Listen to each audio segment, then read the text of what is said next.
안녕하세요. 정신분석의 뜰입니다. 컨버그의 인격장애와 성도착에서의 공격성 살펴보도록 하겠습니다. 오늘은 8장입니다. 8장 보면 자아심리학과 대상관계 이론에서 본 구조적 변화에 대한 내용을 우리 컨버그 선생님이 정리를 했습니다. 자, 우리 상담가들만의 그런 고유한 이론들이 있습니다. 자기의 이론적 배경이 있거든요. 어떤 분은 인지 행동 치료를 하시고요. 어떤 분은 내담자 중심의 그런 지지적인 치료 방법을 임상 현장에서 사용하시기도 합니다. 그런 분들 자신의 이론을 가지고 이렇게 진실된 마음으로 정성껏 하면 반드시 증상의 변화는 나타납니다. 내담자들의 증상이 완화되고 변화는 생깁니다. 그렇다면 그런 상담하고 그런 분들도 상담의 효과는 분명히 있지 않습니까? 정신분석의 상담이 뭐가 틀리냐는 겁니다. 정신분석 이 방법이 어떤 변화를 가져오는가, 어떤 차이점이 있는가, 거기에 대해서 이제 우리 컨버그 선생님이 얘기를 하고 있거든요. 그런 지지적인 상담도 변화는 있지만 그 내담자 내면 안에 있는 무의식의 구조를 바꾸어주는 것은 오로지 정신분석 상담만, 정신분석 치료만이 가능하다고 그렇게 말씀을 하고 있습니다. 자, 여기서 이제 정신분석 치료가 우리 내담자에게서 어떤 구조적인 변화, 심리에 있어서 어떤 구조적인 변화를 가져온다고, 이게 가장 큰 특징이라고 이렇게 얘기를 하고 있거든요. 자, 일반적으로 정신분석 치료는요, 좀 깊이가 있습니다. 그리고 또 증상 변화도 잘 일어납니다. 오랜 시간이 걸리기는 하지만요. 그 다음에 또 그 사람의 성격의 변화도 가져옵니다. 그리고 또 환자의 인격을 의미 있는 방향으로 재구성합니다. 구조, 인격, 이것이 바뀌어지는 게 정신분석 치료의 특징이죠.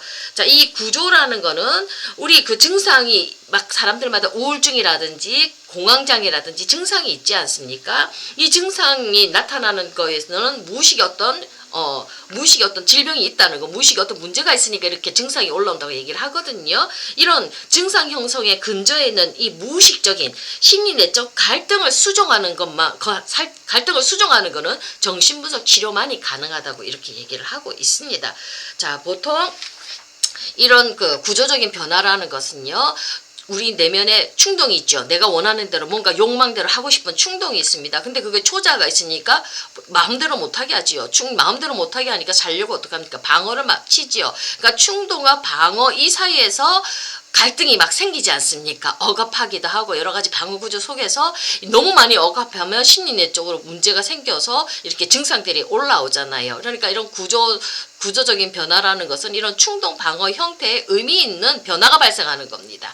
무조건 억압만 하던 사람이 이제 자신감 있게 자신의 주장을 할 수 있는, 그러면서 자신의 욕망을 조금 실현해 나갈 수 있도록 이렇게 충동과 방어, 억압만 하던 사람들이 이걸 변화시켜내는 이런 의미 있는 변화가 정신분석 치료에서는 이루어진다는 겁니다. 그리고 또 자아를 제한하는 이렇게 방어들이 감소합니다. 너무 방어가 많으면 안 되겠지요. 이 방어들, 부정적인 방어들, 병리적인 방어들이 좀 감소하고요. 자, 무조건 억압하던 거에서 자신의 에너지를 좋은 곳으로 승화시켜 줄 수 있는 에너지를 이렇게 선순환하는 작업, 이런 승화가 나타나기도 하고요. 자, 억압되어 있던 욕동 파생물이 자아 동조적인 어떤 행동으로 통합되는 것들, 이런 구조적인 변화가 나타납니다. 이런 구조적인 변화 속에서는요, 행동 변화, 그 사람의 행동, 이 무의식 깊은 곳이 바뀌었기 때문에 행동 변화가 안정성 있게 지속적으로 나타납니다. 잠깐 변화가 나타나고 마는 게 아니라 구조 자체가 바뀌었기 때문에 이 변화가 아주 지속적으로 확고하게 나타나는 겁니다.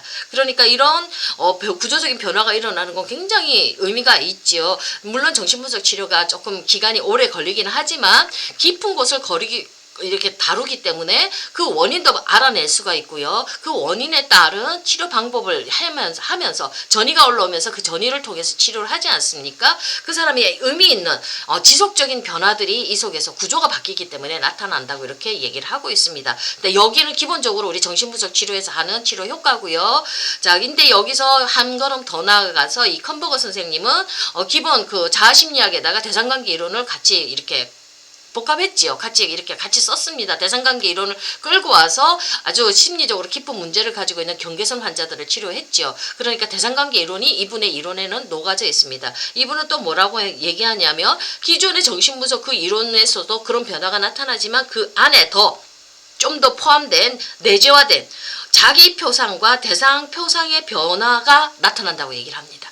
그 내용이 바뀐다는 얘기예요. 내 내면 안에 부모님과의 관계 속에서 어렸을 때 양육 환경 속에서 억압한 무서운 부모님, 나쁜 부모님, 거절하는 부모님, 그런 나쁜 표상, 그 대상 표상 이미지가 있죠. 그거하고 보상적으로 이게 짝을 이루는 아주 불쌍한 화가 난 나, 그 다음에 아주 버림받는 나, 무기력한 나, 이런 자기 표상의 이미지가 또 있거든요. 그러니까 이 이미지가 우리 무의식 속에 계속 있으니까 다른 사람과의 관계 속에서 그 사람을 현실적인 대상 그대로 보는 것이 아니라 내 이 환상과 이미지를 따라서 오인해서 그 사람들과 관계를 하게 되죠. 그러니까 이게 특히 이제 정말 안정된 환경이라면 내담자가 이렇게 정신분석의 그 정신분석의 이런 공간 안에서 분석가를 향해서 자신의 이런 표상들, 대상 표상들의 이미지들이 이렇게 전위로 올라오지요. 그러니까 분석가가 무슨 말을 했는데도 불구하고 분석가를 아주 나쁜 부모를 본다든지, 분석가가 나를 화나게 만든다든지, 나를 처벌한다든지, 나를 이렇게 때린다든지, 이렇게 공격한다는 걸로 분석가를 오인하면서 이 사람들이 이제 전위 속에서 분석하고 이렇게 씨름을 벌이지요. 그래서 이걸 잘 해석하면서 이 전위를 해석하면서 이 전위를 치료하게 될 때 이것이 제대로 이제 바르게 현실적으로 자신 안의 문제를 들여다보면서 이것들을 포기하고 다시 한 번 더 제대로 된 현실 대상, 좋은 대상인 이 분석가의 것들을 다시 내 안에서 받아들이면서 이 사람이 치료해 나간다면 이 사람 내면 안에 있는 그런 오인된 대상 표상들이라든지 자기 표상의 이미지들, 버림받는 나의 이미지, 무기력한 나의 이미지, 이런 것들이 표상들이 바뀌겠죠. 이렇게 그 내면 안에 있는 내용들이 바뀌면 정말 이 사람들이 이 사람 무의식 내면 안에 이 표상들이 바뀌니까 세상을 바라보고 자기를 바라보는 눈들이 바뀌니까 이 사람이 좀 더 마음이 건강해지겠죠. 요런 내면 안에 있는 심리 무의식 구조 안에 있는 이 내용들이 바뀐다는 겁니다. 이렇게까지 가는 게 바로 정신분석 치료라는 얘기를 우리 컨버그 선생님이 해주고 계시거든요. 근데 진짜 치료라는 건 이게 조금 더 시간이 많이 걸리긴 하지만 깊은 내면 안에 있는 이 내용 자체를, 무의식 내용 자체를 바꿔주기 때문에 정말 튼튼한 치료가 되겠죠. 안전한 치료가 되겠죠. 이 사람 스스로가 이제는 내면 안에 힘이 생기기 때문에 자기 스스로 삶의 문제를 잘 개척하고 해결해 나갈 수 있는 독립된 사람이 될 수가 있는 거거든요.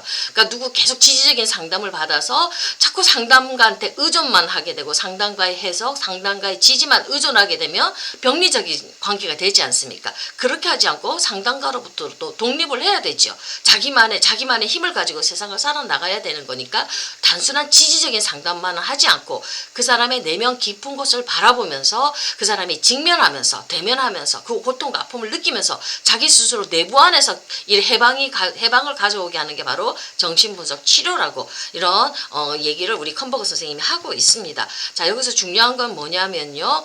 그냥 단순히 그 상담가가 해주는 그런 것들, 그런 주입식 교육, 주입식 상담, 이것만이 아니라는 겁니다. 이걸 계속 전의를 분석하는 가운데 자신의 내면 깊은 곳을 바라보면서 몸부림치는 가운데 이 사람들이 자기 자신의 통찰 능력들이 생깁니다.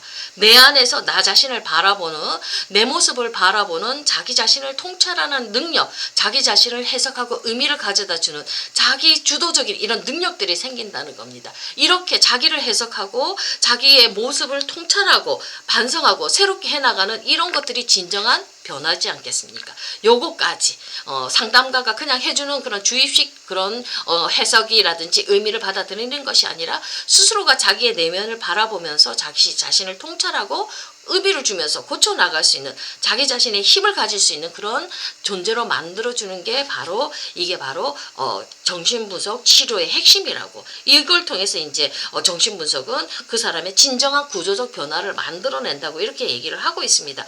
자, 이런 구조적인 변화에서 핵심은 바로 전이죠. 전이. 이 전이 패턴에서 이 의미 있는 변화가 발생하지요. 그 사람 내면에 가지고 있던 무의식적인 그런 대상관계들이 막 올라올 때, 표상들이 막 올라올 때, 상담가를 향해서 막 그런 것들이 올라올 때 상담가와 씨름하면서 상담가가 제대로 볼 수 있도록 그 안에서 어떤 계속 반복되는 패턴을 보면서 그 안에서 새롭게 보일 수 있도록 해주고 의미 있는 그런 것들, 치료가 되면 의미 있는 변화가 생기지요. 이러면서 자신의 안에 새로운 무의식 구조를 만들어 나가는데 이런 병리적인 전이 패턴들이 해소되고 새로운 것들, 내 안에 치료적 관계 안에서 이렇게 새로운 내구성 있는 변화가 이렇게 받아들여지면 그 사람 내부 안에서 이런 내용들이 바뀌니까 이렇게 되고 스스로 힘으로 통찰해 나갈 수 있고 스스로 힘으로 자기 자신을 해석해 나갈 수 있는 그렇게까지 가게 하는 거, 거기가 바로 정신분석 치료만이 줄 수 있는 의미 있는 변화라고 이렇게 얘기를 하고 있습니다. 그러니까 조금은 지지적인 상담도 물론 많은 치료도 있고 변화도 있지만 그건 너머에 좀 더 깊이 갈 수 있고 사람 내담자의 내면 깊은 곳을 해석할 수 있는 게 바로 치료해 나가고 구조를 변화시켜 나갈 수 있는 게 바로 정신분석 치료라고 이렇게 컴버거 선생님이 얘기를 하고 있습니다. 오늘은 여기까지 하겠습니다. 감사합니다.